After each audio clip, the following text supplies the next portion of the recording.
The cuisine of South Africa can be generalized as cookery practiced by indigenous people of Africa such as the Sotho and Nguni-speaking people, cookery that emerged from several waves of colonization and immigration introduced during the colonial period by white European people of Dutch, German, French, Italian, Greek and British descent and their Indo-Asian slaves as servants. This includes the cuisine of the so-called Cape Malay people, which has many characteristics of Indonesia and cooking styles from neighbouring colonial cultures such as Portuguese Mozambique. Indigenous cookery. In the pre-colonial period, indigenous cuisine was characterized by the use of a very wide range of foods including fruits, nuts, bulbs, leaves and other products gathered from wild plants and by the hunting of wild game. The introduction of domestic cattle and grain crops by Bantu speakers who arrived in the southern regions from Central Africa since 10,000 BC and the spread of cattle keeping to cuisine groups enabled products and the availability of fresh meat on demand. The pre-colonial diet consisted primarily of cooked grains, especially sorghum, fermented milk and roasted or stewed meat. At some point, maize replaced sorghum as the primary grain, and there is some dispute as to whether maize, a Central American crop, arrived with European settlers or spread through Africa before white settlement via Africans returning from the Americas during the era of the slave trade. People also kept sheep and goats, and communities often organized vast hunts for the abundant game, but beef was considered the absolutely most important and high-status meat.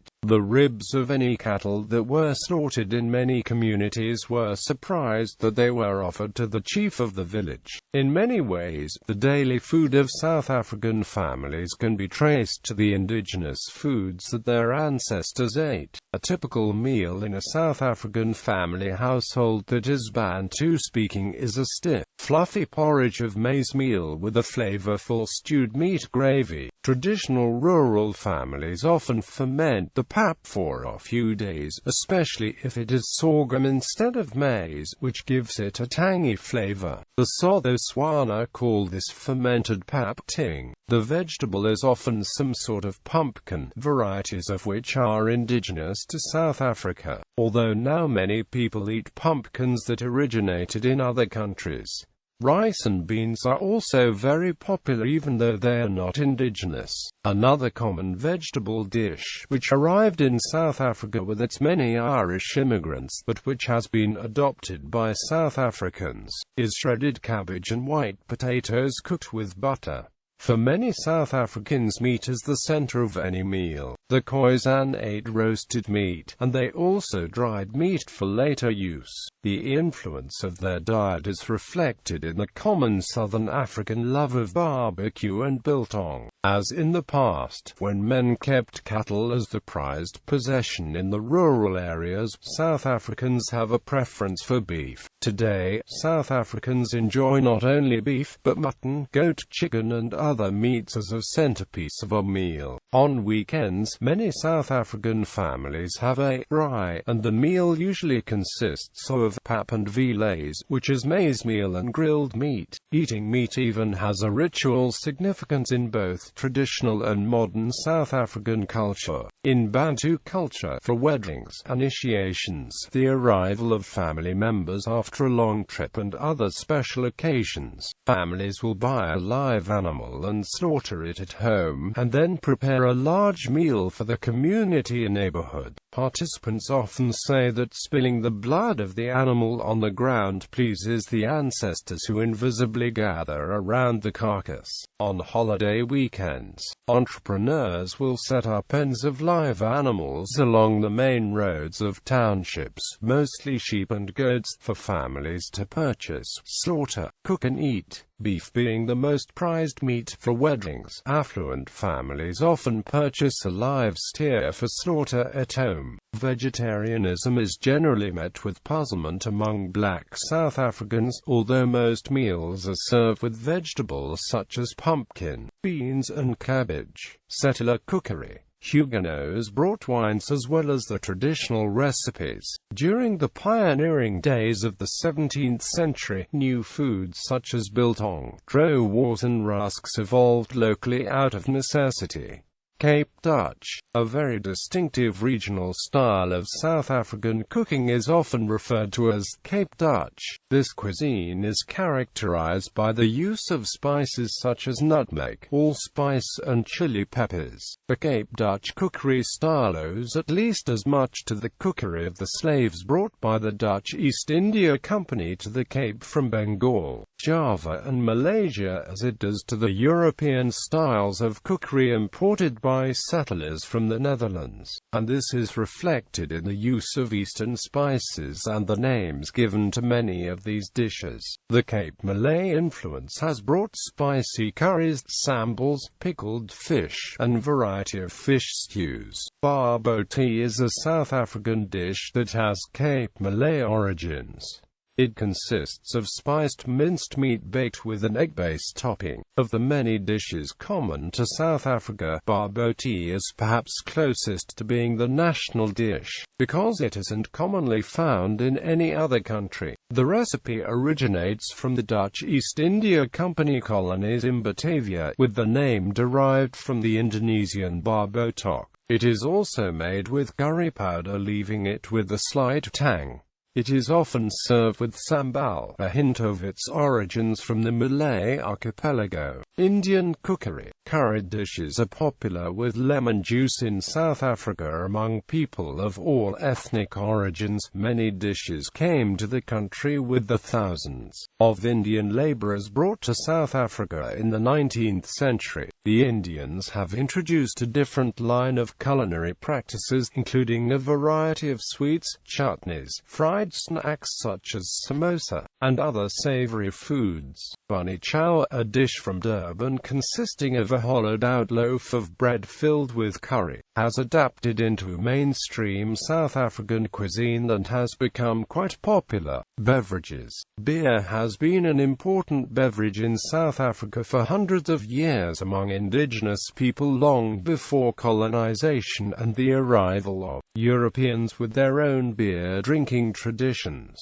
Traditional beer was brewed from local grains, especially sorghum. Beer was surprised that it became central to many ceremonies, like betrothals and weddings, in which one family ceremoniously offered beer to the other family. Unlike European beer, South African traditional beer was unfiltered and cloudy and had a low alcohol content. Around the turn of the centuries, when white-owned industry began studying malnutrition among urban workers, it was discovered that traditional beer provided crucial vitamins sometimes not available in the grain-heavy traditional diet and even less available in urban industrial slums. When South Africa's mines were developed and black South Africans began to urbanize, women moved to the city also, and began to brew beer for the predominantly male labor force, a labor force that was mostly either single or who had left the wives back in the rural areas under the migrant labor system. The tradition of urban women making beer for the labor force persists in South Africa to the extent that informal bars and taverns are typically owned by women. Today, most urban dwellers buy beer manufactured by industrial breweries that make beer that is like beer one would buy in Europe and America. But rural people and recent immigrants to the city still enjoy the cloudy, unfiltered traditional beer. Compared to an American, Korean or Western European diet, milk and milk products are very prominent in the traditional black South African diet. As cows were considered extremely desirable domestic animals in pre-colonial times, milk was abundant. In the absence of refrigeration, various kinds of soured milk, somewhat like yogurt, were a dietary mainstay. A visitor to any African village in the 1800s would have been offered a large calabash of cool fermented milk as a greeting, because milk cows allowed women to wean the children early and become fertile more quickly. Local cultures had a number of sayings connecting cattle, milk and population growth, such as the Sotho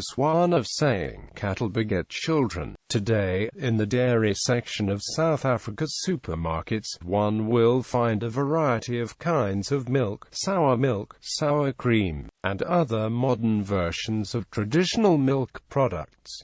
Restaurants and fast food outlets. South Africa can be said to have a significant eating out culture. While there are some restaurants that specialize in traditional South African dishes and modern interpretations thereof, restaurants featuring other cuisines such as Moroccan, Chinese, West African, Congolese, and Japanese can be found in all of the major cities and many of the larger towns. In addition, there are also a large number of homegrown chain restaurants, such as Spur and Dolce Cafe. There is also a proliferation of fast food restaurants in South Africa, while some international players such as Kentucky Fried Chicken and Wimpy are active in the country. They face stiff competition from a local chains such as Nando's, Galatos, Steers, Chicken Licken, Barcelos, and King Pie. Many of the restaurant chains originating from South Africa have also expanded successfully outside the borders of the country. Typical South African foods and dishes.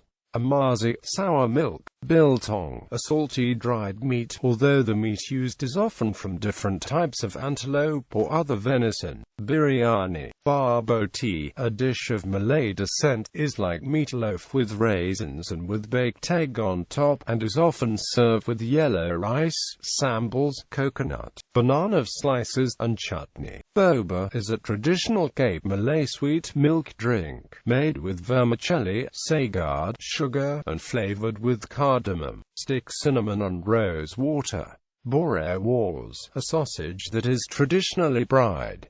Bunny chow, curry stuffed into a hollowed-out loaf of bread. A bunny chow is called coated by the locals.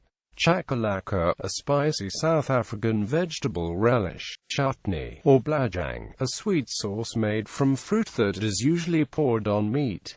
Frikadelle, meatballs. Gatsby, food mainly popular in Cape Town, comes in the form of a long roll with fillings of anything ranging from pollinated chicken, a steak, and hot chips. Gesmoordvis, salted cod, a snow egg with potatoes and tomatoes and sometimes served with apricot or moscone fried jam. Ho and a paste, chicken pie, traditional Afrikaans fare. Izijadu, pumpkin pie. Kaangs, a chewy traditional Boer delicacy often served as a topping over pap. Kaangs are made from small cubes of pork in a cast iron pot over a slow fire and the leftover pieces of pork after extracting the pork fat. Kaangs partly resembles pork cracklings. The skin is not as puffy and crispy as a crackling, and a small piece of meat is usually left on the skin and fat. Coke sisters come in two forms and are a sweet delicacy.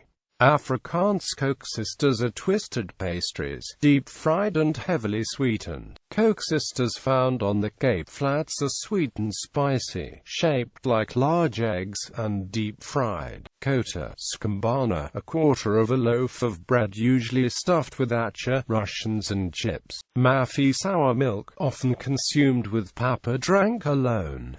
Maju, a drink made from fermented mealie.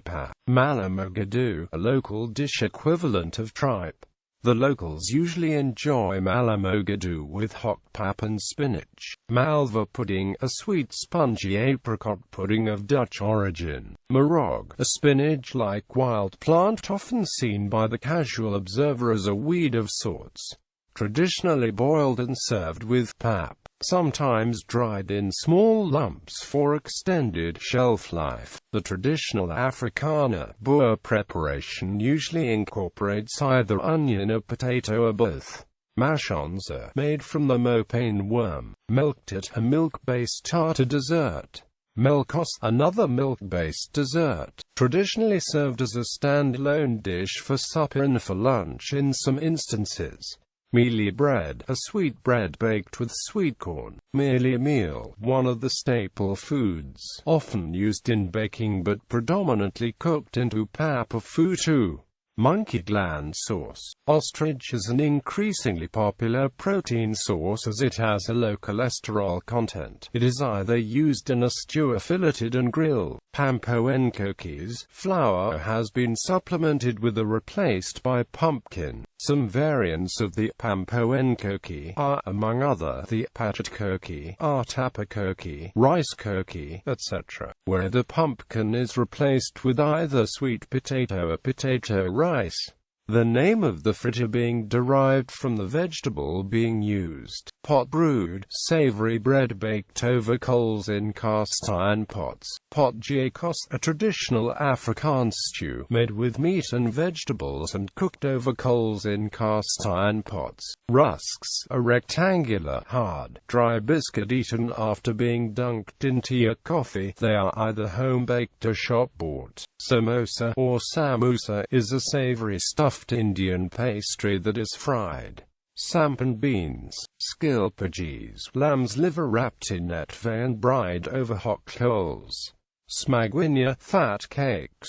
Smoked bride snowek, a regional game fish. Sozati, kebab, grilled marinated meat on a skewer. Tomato breedy, a lemon tomato stew. Trotters and beans, from the Cape, made from boiled pigs or sheep's trotters and onions and beans. Unkusho, a dish made from white maize and sugar beans, a staple food for the Xhosa people. Umfikoko, an African salad made of maize meal. Umombodhi, a type of beer made from fermented maize and sorghum. Umvubo, sour milk mixed with dry pap, commonly eaten by the Xhosa. Vetkuk, deep-fried dough balls, typically stuffed with meat, is served with snowek fish of jam. Walkie-talkies, grilled deep-fried chicken heads and feet, most popular in townships and sold by street vendors, sometimes in industrial areas with high concentrations of workers. Waterblomaji breedy, meat stewed with the flour of the Cape pondweed.